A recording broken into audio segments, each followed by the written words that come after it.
le coup de marteau. Très heureuse de retrouver Rémi Tel en plateau avec nous. Bonjour Rémi Tel. Bonjour Clémence. Alors, je rappelle, vous êtes fondateur du collectif Peuple Libre, essayiste, auteur dernièrement de la traduction du manifeste de Ted Kaczynski, La société industrielle et son avenir, aux éditions du Verbe Haut. Et aujourd'hui, Rémi, vous nous parlez du projet de constitutionnalisation du droit à l'avortement. Oui, en effet, nouvelle chronique, Clémence, nouveau scandale. En l'occurrence, la promesse faite par le chef de l'État Emmanuel Macron, sous la pression de différents groupes parlementaires, d'inscrire, je cite, le droit à l'avortement dans la Constitution de la Ve République. Et si Emmanuel Macron tient rarement parole, n'est-ce pas ? Sur ce sujet, il ira vraisemblablement jusqu'au bout de son intention. Ainsi, la proposition de loi serait présentée en Conseil des ministres dès décembre. Et puisque les oppositions, j'ajoute là des guillemets, de LFI au RN en passant par une partie des LR, applaudissent déjà des deux mains cette réforme sordide, il est très probable qu'elle soit définitivement adoptée dans les prochains mois. Je me souviens, Clémence, du constat désespéré que m'avait confié un responsable politique de premier plan il y a quelques années. Il m'avait dit, je le cite, « Dans la République française, on peut discuter de tout, à l'exception de deux choses, l'avortement et la franc-maçonnerie. » Occasion d'ailleurs de rappeler que la seconde est pour beaucoup dans la libéralisation sans fin du premier. Ah oui, c'est intéressant tout ça. Ce projet, en tout cas, Rémi, étonne, car l'avortement ne semble pas particulièrement menacé dans notre pays en plus. Non, absolument pas, mais comme d'habitude, le bloc bourgeois rejoue par romantisme et narcissisme des luttes emportées il y a bien des années. Comme d'habitude aussi, nous importons chez nous un débat venu d'Amérique. Ainsi, Clémence, vous vous souvenez qu'en juin 2022, la Cour suprême des États-Unis avait abrogé l'arrêt Roe vs Wade de 1973, cet arrêt reconnaissant de facto le droit à l'avortement aux USA.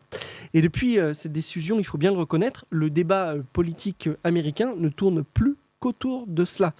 C'est tellement vrai d'ailleurs que l'ouverture relative par rapport à ses concurrents républicains, conservateurs, de Donald Trump sur l'IVG lui vaut même un petit retour en grâce dans la presse mainstream, comme s'il s'agissait de juger finalement la valeur d'un candidat à l'aune de cette seule question. Mais justement, alors cette seule question, comment vous expliquez cette cristallisation politique autour de cette question ? Alors, je n'ai aucune réponse clair vraiment à vous offrir, Clémence, mais ces mots de l'éditorialiste fameux Tucker Carlson me viennent à l'esprit dans une conférence donnée en Europe. Il disait « Hier toléré, l'avortement est aujourd'hui célébré ». Il y a sans doute, Clémence, dans cet acte, l'illusion d'avoir triomphé de toute loi extérieure. L'hétéronomie complète, en quelque sorte, l'émancipation absolue de l'homme par l'anéantissement du mystère des ventres, d'un mystère qui, contrairement à ce qu'affirment les défenseurs hystériques de l'avortement, n'est pas soi, mais autre. Mon corps, mon choix, scande-t-il. Il y a peu, il forçait pourtant l'injection de millions d'entre nous.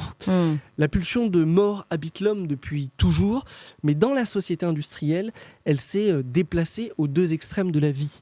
Ainsi, en même temps qu'on répand le concept de micro-agression et qu'au tribunal s'entassent les prévenus pour provocation à la haine, on tue par centaines de milliers les enfants à naître et on débat de l'euthanasie de nos aînés.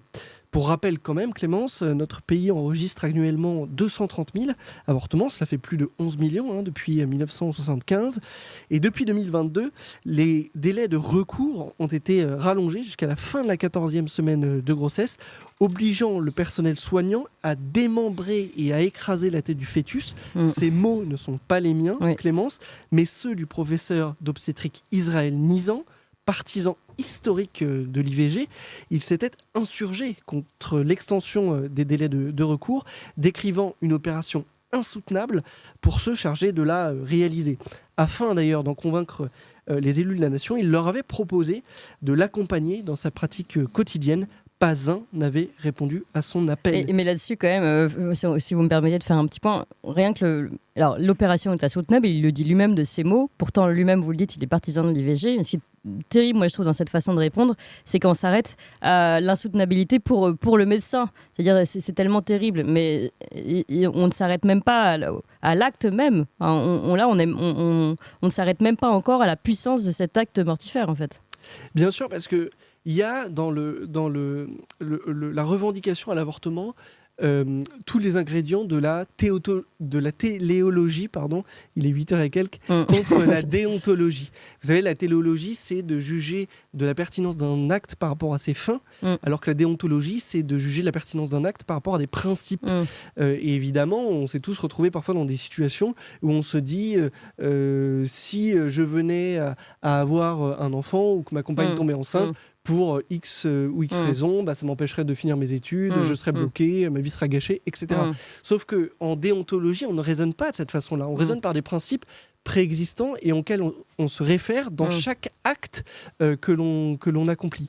Et donc, la revendication à l'avortement, c'est le règne de la théologie, de cette idée, au fond, que les moyens peuvent l'emporter, que la fin justifie oui, il n'y a plus, tous les moyens. Ce cadre de valeur. En fait. Exactement. Et donc, on ne vaut pas mieux d'une certaine façon que ces espèces de fanatiques islamistes et leur amour du sacrifice sanglant, ça a fait l'actualité ces derniers jours.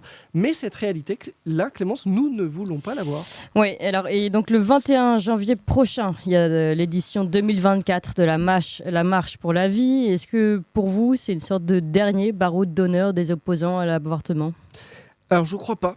Je ne pense pas, mais peut-être suis-je naïf, mais je ne le crois pas, parce que chaque année, les participants à cette marche sont de plus en plus nombreux, et pour cause, puisque les tentatives de dévoiement de la loi Veil, qui était une loi d'équilibre, quoi qu'on pense sur le sujet, qui était une loi d'équilibre, ces tentatives de dévoiement sont de plus en plus fréquentes. Vous savez d'ailleurs, Clémence, que Simone Veil elle-même se désespérait de ce qui avait été fait de cette loi à la fin de sa vie. Rappelez-vous aussi que pendant la crise du Covid, à l'été 2020, le gouvernement avait même tenté de légaliser l'infanticide, pudiquement renommé interruption médicale de grossesse, donc jusqu'au terme, pour détresse psychosociale. Oui. Par ailleurs, il faut noter que les militants de la vie appartiennent pour la plupart à la nouvelle génération. Et en fait, les causes telles que l'euthanasie ou l'avortement illimité passent pour des progrès, mais s'apparentent en réalité à des lubies d'arrière-garde, ne trouvant plus que des anciens 68ards et leurs rejetons dégénérés pour avocats. Je vous laisse la responsabilité de vos propos. Voilà.